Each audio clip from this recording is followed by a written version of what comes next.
Hello, कैसे हैं आप लोग? आई होप कि आप लोग अच्छे होंगे। आपकी जो स्टडी चलेगी बहुत ही बेहतरीन चलेगी। तो आज के क्लास में बात करने वाले हैं क्लास 8 से लेकर 12 तक जो आपके एग्जाम में आता है ना, मतलब 8 ही से 8 क्लास से ही आपको पढ़ना होता है समास, और 8 से 12 तक पढ़ते हैं और लेकिन आपको समझ में नहीं आता है, ठीक है ना। तो इसी क्लास के बारे में हम लोग बात करेंगे। 8 से लेकर 12 तक जो बच्चा है ना इस क्लास में, इसके बीच या 10 हो या 9 हो या 11 हो या 12 हो और परीक्षा देने वाला हो, तो याद रखिएगा ये क्लास आपके लिए काफी ज्यादा महत्वपूर्ण होगा। मात्र 50 क्वेश्चन है। कितना? मात्र 50 क्वेश्चन है, लेकिन आपको जो है इतना आसान भाषा से समास पहचानने का ट्रिक बतलाया जाएगा, आप भूल नहीं सकते हैं, ठीक है ना। तो आप लोग क्लास में बने रहिएगा। और देखिए, जो बच्चे क्लास में नए हैं ना, वो क्लास को लाइक कर लीजिएगा, ठीक है ना, क्योंकि हम लोग पूरा भोजपुरिया डिजाइन में बतलाने का प्रयास करेंगे और पूरा साधारण भाषा में हम बतलाएंगे कि आपको समझ में आ जाए, ठीक है ना। तो चलिए बिना टाइम का क्वेश्चन की तरफ बढ़ते हैं। इससे पहले क्लास को लाइक नहीं किया तो क्लास को लाइक कर लेंगे और चैनल को सब्सक्राइब कर लेंगे। देखिए 1 नंबर क्वेश्चन जो है क्या कह रहा है ना मेरे भाई, माता पिता में कौन सा समास है। देखिए, अगर आपके पास ऐसा शब्द आ जाए, माता पिता, भाई बहन, याद रखिएगा घर द्वार, दाल भात, ऐसा शब्द आ जाए ना, यहां मार दीजिएगा कौन समास? द्वंद्व समास मार दीजिएगा। कैसे? जहां बीच में हाइफन, इतना ध्यान रखना है आपको, जहां बीच में हाइफन दिखाई दे उसे हम लोग द्वंद्व समास कहते हैं, इतना ध्यान रखिएगा। और जहां धीरे धीरे, देखिए है शब्द आ जाए, धीरे धीरे से मेरे जिंदगी में आना, है ना, तो याद रखिएगा धीरे धीरे जो है ये जो हो जाएगा अव्ययी भाव समास हो जाएगा। और धीरे धीरे से आना और अलग अलग हो जाना, याद रखिएगा अलग अलग कहे वो भी जो हो जाएगा अव्ययी भाव समास हो जाएगा। जैसे शब्द एक ही रहे ना,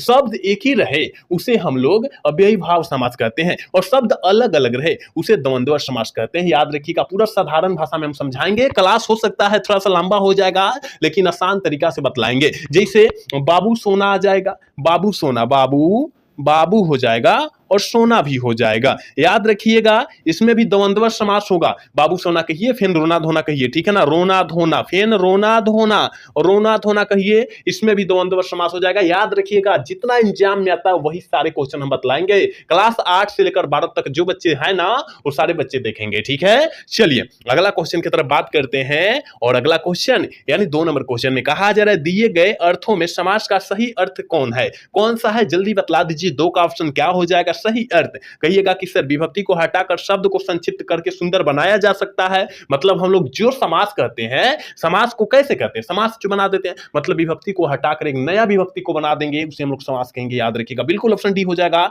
याद रखिएगा, केवल आप देखते जाइएगा, सारे क्वेश्चन समझ में आ जाएगा। देखिए 3 नंबर क्वेश्चन में कहा जा रहा है किस समास में अंतिम पद प्रधान होता है? और जो बच्चा डीएलएड का एग्जाम इस बार दिया होगा 26 तारीख को डीएलएड का एग्जाम जो बच्चा दिया होगा ना, याद रखिएगा मेरे भाई, ये प्रश्न आया था डीएलएड वाला में, याद रखिएगा, ठीक है ना। हम लोग तो 12 क्लास, 10 क्लास, 9 क्लास, 8 क्लास पढ़ाते हैं, है ना, लेकिन ये डीएलएड वाला में आया था। जो बच्चा दिया है वो आराम से बतला सकता है कि हाँ सर ये डीएलएड में आया था प्रश्न, ठीक है ना। तो अंतिम पद प्रधान होता है तत्पुरुष समास में होता है, बिल्कुल ऑप्शन बी हो जाएगा। 3 का ऑप्शन बी हो जाएगा। याद रखिएगा ये सारे क्वेश्चन को किसी भी हाल में आपको देख लेना है, और आधा तो समझ लीजिएगा ना, आधा समझ लीजिएगा तो पूरा वहां मार के आइएगा, ठीक है। तो पूरा समझने का प्रयास कीजिएगा, आधा समझने का प्रयास ना कीजिएगा मेरे भाई। 4 नंबर क्वेश्चन में कहा जा रहा है द्वंद्व समास के नीचे दिए गए लक्षणों में से कौन लक्षण गलत है? मतलब कौन लक्षण नहीं है, ठीक है ना, मतलब गलत है वही ना। तो याद रखिएगा दोनों पर प्रधान होते हैं, गलत है, बिल्कुल ऑप्शन बी हो जाएगा। याद रखिएगा 4 का ऑप्शन बी हो जाएगा। याद रखते जाइएगा आप। चलिए अगला क्वेश्चन करें, विभक्ति के आधार पर तत्पुरुष समास के कितने भेद होते हैं? तत्पुरुष समास, ये तो बबुआ टाइप क्वेश्चन है, बबुआ टाइप कहिएगा। गुरुजी हमें पता है ये जो होता है 6 प्रकार के होता है, ऑप्शन सी हो जाएगा 5 का। याद रखिएगा 6 नंबर क्वेश्चन में कहा जा रहा है मेरे प्यारे दोस्त, कहा जा रहा है किस समास में बने शब्द का रूप लिंग या वचन के कारण परिवर्तित नहीं होता है? परिवर्तित नहीं होता है, कहिएगा कि सर अव्ययी भाव। अव्ययी भाव इसमें जो होता है, एक पद जो होता है ना उपसर्ग होगा। याद रखिएगा उपसर्ग दिखाई दे देगा, जैसे कि यथाशक्ति, एक होता है यथाशक्ति, प्रतिकूल, प्रतिदिन, इसमें जो है प्रति जो हो जाएगा यथा में हो जाएगा, ये सारा उपसर्ग है। जहां उपसर्ग दिखाई दे पहले का, वहां अव्ययी भाव समास हो जाएगा। याद रखिएगा, आप याद रखने का प्रयास कीजिएगा। मैं तुमको तो अच्छे तरीका से समझाऊंगा, है ना। कहा जा रहा है कि सामान्य के अर्थ को छोड़ और कर विशिष्ट अर्थ पर प्रकट कर लेने वाला शब्द जो कहलाता है वो समास जो कहलाता है क्या कहलाता है? कहिएगा गुरुजी, बहुव्रीहि समास। जो दुनिया में विशेष हो, जैसे कि शंकर जी, पार्वती जी, ब्रह्मा जी, ये सारे बहुव्रीहि समास हो जाएंगे, याद रखिएगा। गणेश जी, सारे बहुव्रीहि समास के अंतर्गत आएंगे, याद रखना आपको। कहता है विशेषण और संज्ञा के संबंध में वाले शब्द में कौन सा समास होता है? संज्ञा और विशेषण के संबंध में बताने वाला शब्द जो होता है कौन सा समास कहलाता है? कहिएगा गुरुजी, कर्मधारय समास। जैसे कि नीलगाय, नीलकंठ, निलंबर, ये जो होता है क्या होता है? कर्मधारय समास होता है, आप याद रखिएगा। आप लोग सारे क्वेश्चन याद रखिए, मैं जितना बतला रहा हूं साइडों से बतला रहा हूं वो भी क्वेश्चन आप याद रखिएगा। चलिए अगला क्वेश्चन, 9 नंबर क्वेश्चन में कहा जा रहा है विभक्ति पर आधारित समासिक भेद किस समास में होता है? मासिक भेद जो होता है किस समास में होता है? कहिएगा सर 9 का ऑप्शन जो हो जाएगा सी हो जाएगा, तत्पुरुष समास में होता है, याद रखिएगा। ऑप्शन करेक्ट सी होगा, याद रखिएगा। 10 नंबर क्वेश्चन में कहा जा रहा है किस समास का प्रथम पद संख्यावाचक होता है? देखिए प्रधान नहीं कर रहा है, प्रधान मतलब बराबर नहीं कर रहा है, तो प्रधान कहता तो अब हम लोग तत्पुरुष समास मानते, लेकिन प्रथम पद संख्यावाचक हो, जैसे कि चौराहा, पंचगुटी, पंचवटी, नौगुनी, 10 गुनी, ये याद रखिएगा, 1 गुनी, ठीक है ना। ये सब जो होता है संख्यावाचक होता है, क्योंकि यहाँ देखिए कि तिरंगा 3 रंग वाला, चौराहा 4 राह वाला, है ना। ये जो होता है 4 संख्या दिखाई दे, वहां आंख मूंद कर द्विगु समास आपको टिक आउट कर देना है, याद रखिएगा। इतना आसान तरीका से कोई नहीं समझा सकता आपको, ठीक है ना। और यहाँ फैन कुछ कह रहा है, निर्देशांक दिया है, आप इसको पढ़ लेंगे, याद रखिएगा। 4 विकल्प दिया रहेगा, उसमें से एक सही होगा, याद रखिएगा। कहा रहा है गगनचुंबी में कौन सा समास है? जल्दी बतलाइए, गगनचुंबी में कौन समास है? हमने बोला था ना 50 क्वेश्चन होगा, लेकिन 50 मतलब जो होगा काफी ज्यादा इंपॉर्टेंट होगा। अगर 50 क्वेश्चन आप देख लेते हैं तो परीक्षा में आने वाला एक भी प्रश्न नहीं छूटेगा, ये मेरा वादा है, 100% वादा है, 100% आप याद रखिएगा। 100% कह रहे हैं, 110% आ जाइए, 110% वादा है, ठीक है ना। 100% हटाइए, 110% वादा है। मैं जितना बतला रहा हूं साइड से और जितना अभी बतला रहा हूं, डिफिनेट करके बतला रहा हूं, सारे क्वेश्चन याद कर लेते हैं तो परीक्षा में आने वाला एक भी प्रश्न नहीं छूटेगा, याद रखिएगा मेरे भाई, ठीक है। चलिए अगला क्वेश्चन, मतलब इसका आंसर बताइए, गगनचुंबी में कौन सा समास होगा? तो कहिएगा कि सर गगन को चुमने वाला, गगन को चुमने वाला गगनचुंबी कहलाता है, यानी गगन को क्या करे, गगन को चुमने वाला, यानी को जो हो जाएगा कारक का चिन्ह है, और कारक का चिन्ह जहां दिखाई देगा तत्पुरुष समास, आंख मूंद कर टिक आउट कीजिएगा, याद रखिएगा आप, ठीक है। करे के मन माना, मन माना, मन माना में जो हो जाएगा कौन समास है?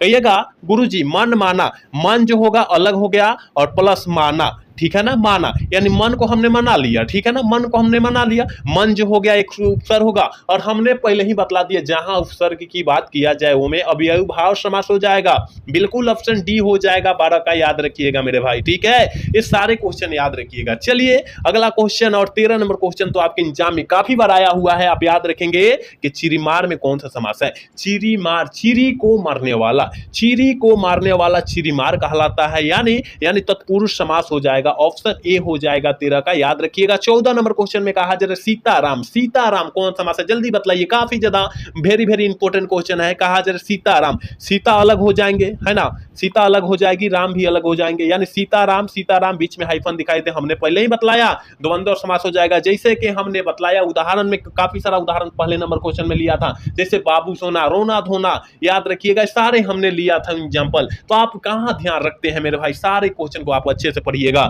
और अच्छे से ध्यान दीजिएगा। करे कि सतसई में कौन सा समास है? सतसई, सतजई, सतसई, सतसई, जल्दी बतलाइए कौन सा समास है? सतसई मतलब 7 गो सही है, क्या है गो? 7 गो, 7 गो, 7 गो, 7 के संख्या, संख्या, संख्या, द्विगु समास हमने बतलाया था, अभी हमने बतलाया था, याद रखिएगा आप। चलिए अगला क्वेश्चन, 16 नंबर क्वेश्चन में जल्दी बतला दीजिए, इसका आंसर हम बतलाने वाले नहीं है क्योंकि काफी बार हमने बतला दिया। 1 नंबर क्वेश्चन जो बच्चा देखा होगा अच्छे तरीका से इसका आंसर आंख मूंद कर बतला देगा कि भाई भाई बहन, भाई बहन में कौन सा समास होगा? जहां देखिए बीच में हाइफन है, ये देख के मार देना है कि भैया द्वंद्व समास हो जाएगा, बिल्कुल ऑप्शन सी हो जाएगा, याद रखिएगा। 17 नंबर क्वेश्चन का सद्भावना, सद्भावना कौन सा समास होगा? कहिएगा गुरुजी हमें पता है सद्भावना, सद्भावना एक ही प्रकार के होता है और कुछ नहीं हमें के हमारे मन में आता है, अपने आप आता है सद्भावना, इसलिए कर्मधारय समास हो जाएगा, बिल्कुल ऑप्शन सी हो जाएगा। कर्मधारय समास का और उदाहरण होता है नीलगाय होता है, नीलकंठ होता है, निलंबन होता है, आप याद रखिएगा ना, कितना उतना याद रखेंगे एग्जाम्पल, लेकिन ये एग्जाम्पल काफी ज्यादा इंपॉर्टेंट है इसलिए हमने बतला दिया, आप याद रखिएगा। चलिए अगला क्वेश्चन 18 नंबर क्वेश्चन करें, पंचवटी में कौन सा समास है? काफी ज्यादा वेरी वेरी इंपॉर्टेंट क्वेश्चन है। पांच वटी है, कितना?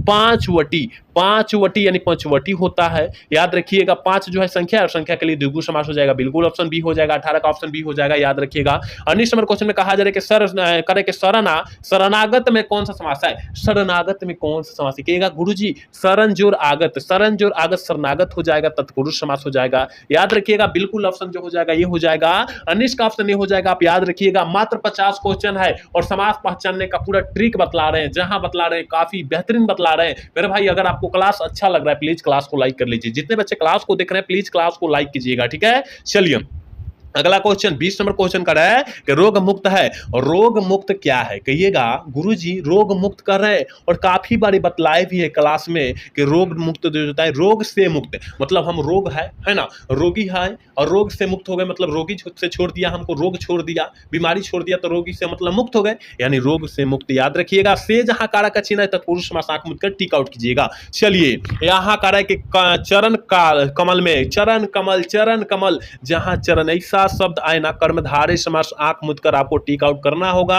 21 का ऑप्शन क्या हो जाएगा? ये हो जाएगा। देखिए 22 नंबर क्वेश्चन में कहा जा रहा है यथासंभव, यथासंभव में कौन सा समास है? यथासंभव, देखिए यथा जो है क्या है? उपसर्ग है, और तो उपसर्ग के लिए क्या हो जाता है? अव्ययी भाव समास नहीं हो जाता है, बिल्कुल ऑप्शन सी होगा, याद रखिएगा। हाथों हाथ काफी ज्यादा इंपॉर्टेंट है, हमने बोला है 50 क्वेश्चन देख लीजिए, 110% गारंटी है कि इससे बाहर एक भी प्रश्न नहीं आएगा, याद रखना है मेरे दोस्त, ठीक है। तो हाथों हाथ कौन सा समास है?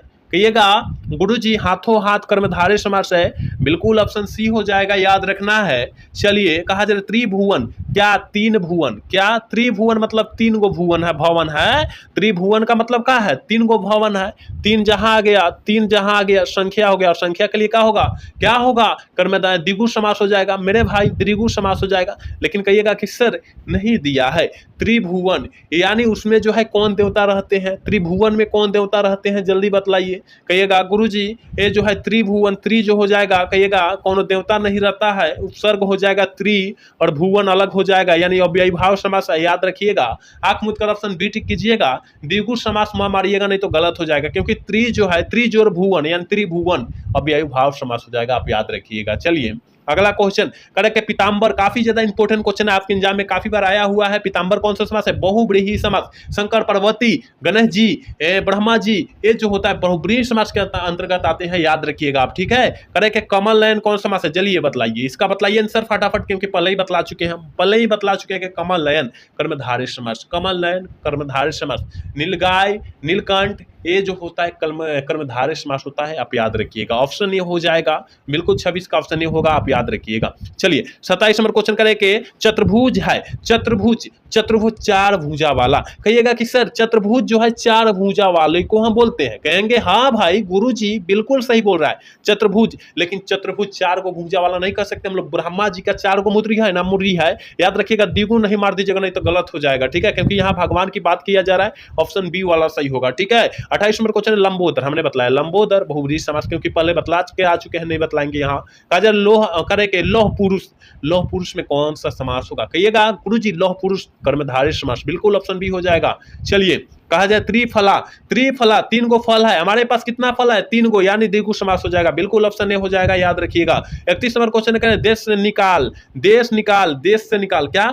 देश से निकाल। यहाँ देश जो होगा एक जो है समास के रूप में, एक उपसर्ग के रूप में बन रहा है, तो कहिएगा कि सर देश से निकाल, देश से मतलब कारक का चिन्ह आ रहा है, बिल्कुल ऑप्शन सी हो जाएगा 31 का, याद रखिएगा। 32 नंबर क्वेश्चन का रुपया पैसा बीच में हाइफन है, रुपया पैसा बीच में हाइफन है, कौन समास है? जल्दी बतलाइए, रुपया पैसा जल्दी बतलाइए मेरे दोस्त, क्योंकि आपको बतला दिया है कि रुपया पैसा, रुपया पैसा जौन होगा, याद रखिएगा ये कौन समास हो जाएगा? रुपया अलग है, पैसा अलग है। आप कहिएगा कि सर हमें पता है द्वंद्व समास हो जाएगा, बिल्कुल भाई ऑप्शन ए होगा, याद रखिएगा, ठीक है। बी ना मार दीजिएगा नहीं तो गलत हो जाएगा। रामायण क्या है? जल्दी बताइए, सारे बच्चे को हो जाएगा पता, ये रामायण जो है क्या है, कौन समास है? कहिएगा गुरुजी रामायण, बिल्कुल तत्पुरुष समास हो जाएगा, बिल्कुल तत्पुरुष समास, ऑप्शन डी होगा, याद रखिएगा। परमानंद, परमानंद कौन सा समास है, कहिएगा गुरुजी परमानंद कर्मधारय समास, याद रखिएगा, इस सारे क्वेश्चन को याद रखिएगा। करें ना 50 क्वेश्चन याद कीजिए और 100% 110% ले लीजिए कि इससे बाहर एक भी प्रश्न नहीं आएगा, ठीक है। चलिए, कहा जा रहा निर्जन है, निर्जन कौन सा समास है, कहिएगा गुरुजी निर्जन पूछा जा रहा है, कर्मधारय समास हो जाएगा, बिल्कुल ऑप्शन बी हो जाएगा 35 का, याद रखिएगा। 36 नंबर क्वेश्चन का एकाएक, एकाएक, एकाएक कौन समास है, एकाएक काफी ज्यादा इंपॉर्टेंट है आपके एग्जाम के पॉइंट ऑफ व्यू से। तो एकाएक, एकाएक जो है देखिए, एक जोड़ एक, एक जोड़ एक मतलब एकाएक होता है, एक जोड़ एक एकाएक होता है, मतलब ये जो हो जाएगा अव्ययी भाव समास का उदाहरण हो जाएगा, क्योंकि एक जो है उपसर्ग बन रहा है ना, याद रखिएगा। कहा जा रहा है अष्टाध्यायी कौन सा समास है, अष्टायापी कौन सा समास है, कहिएगा गुरुजी अष्टाध्यायी कह रहा है, द्विगु समास मारेंगे, क्योंकि 8 गो है, क्या 8 गो अध्यापक है ना, वही अष्टाध्यायी, याद रखिएगा। चौराहा, जल्दी बतलाइए, 4 राह वाला, और जहां संख्या है 4 राह वाला है ना, 4 राह, जहां संख्या है वहां द्विगु समास, आंख मूंद कर टिक आउट कर देना है। चलिए नेक्स्ट क्वेश्चन की तरफ बात करते हैं। धीरे धीरे हमने बतलाया कि बीच में जहां हाइफन दिखाई दे वहां द्वंद्व समास मार दीजिए, लेकिन पहले ये भी हमने बतलाया कि जहां अलग अलग शब्द है, जैसे धीरे धीरे, अलग अलग, है ना, इसमें जो हो जाएगा कौन समास हो जाएगा, हमने बतलाया कि इसमें जो हो जाएगा अव्ययी भाव समास हो जाएगा, आप याद रखिएगा, हमने बतलाया, तो आप याद रखने का प्रयास कीजिएगा, ठीक है। चलिए अगला क्वेश्चन, कहा जाए द्वंद्व समास है, जल्दी बतलाइए, इसमें द्वंद्व समास कौन है। देखिए जिस टाइप से बिहार बोर्ड में आता है सेम उसी कंडीशन से के साथ सारे क्वेश्चन को लाया गया है, जल्दी बतलाइए ना क्या हो जाएगा, कहिएगा द्वंद्व समास, जिसमें हाइफन दिखाई देता है द्वंद्व समास कहते हैं, जैसे कि ऑप्शन ए वाला सही होगा, ठीक है। चलिए अगला क्वेश्चन करें, बहुब्रीहि समास का उदाहरण क्या है, देवासुर, देवासुर जो हो जाएगा बहुब्रीहि समास नहीं होगा, बिल्कुल नहीं होगा। चतुरानन, हाँ चतुरानन हो जाएगा, जिसे रावण को बोलते हैं, है ना, तो बहुब्रीहि समास हो जाएगा। प्रत्येक मतलब प्रति जोड़ एक, ये जो हो जाएगा व्ययी भाव समास हो जाएगा। गौशाला, गौश में शाला, ये तत्पुरुष समास हो जाएगा, ठीक है, लेकिन ऑप्शन बी वाला करेक्ट है मेरे भाई। चलिए कहा जाए तत्पुरुष समास कौन है, अब बतलाइए। गगन को चुमने वाला गगन चुंबी कहलाता है, बिल्कुल ऑप्शन बी वाला हो जाएगा, क्योंकि ये प्रश्न आया हुआ था। चक्रपाणी जो हो जाएगा, ये जो हो जाएगा बहुब्रीहि समास हो जाएगा, लेकिन बहुब्रीहि समास नहीं दिया रहे तो तत्पुरुष समास आपको आंख मूंद कर टिक आउट कर देना है, सॉरी तत्पुरुष समास बोल रहे हैं, कर्मधारय समास आपको टिक आउट कर देना है। अगर आपको बहुब्रीहि समास न दिया रहे तो कर्मधारय समास आपको टिक आउट कर देना है, ठीक है। चलिए कहा जा रहा है द्विगु समास है, द्विगु समास कौन है, कहिएगा कि सर जिसमें संख्या है, देखिए ना संख्या किसमें, चतुरानन, 4 गो आनंद है, यानी दशानन हो जाएगा, ये जो हो जाएगा बहुब्रीहि समास हो जाएगा। निलंबल, ये जो हो जाएगा कर्मधारय समास होगा। रुपया पैसा, ये जो हो जाएगा द्वंद्व समास हो जाएगा, लेकिन ये भाई पंचवटी जो हो जाएगा द्विगु समास हो जाएगा, क्योंकि 5 गो वटी है, ऑप्शन सी वाला सही हो जाएगा, ठीक है। चलिए कर्मधारय समास का उदाहरण कौन है, जल्दी बताइए, कर्मधारय समास का उदाहरण कौन है, आप कहिएगा गुरुजी कर्मधारय समास ऑप्शन डी में दिखाई दे रहा है, बिल्कुल ऑप्शन डी होगा, याद रखिएगा, ठीक है। चलिए अगला क्वेश्चन, फिर 46 नंबर क्वेश्चन में वही पूछा जा रहा है, कर्मधारय समास कौन है, आप कहिएगा गुरुजी हमें पता है कर्मधारय समास, महाराजा, महाराजा जो है कर्मधारय समास हो जाएगा। यथाशक्ति अव्ययी भाव समास हो जाएगा।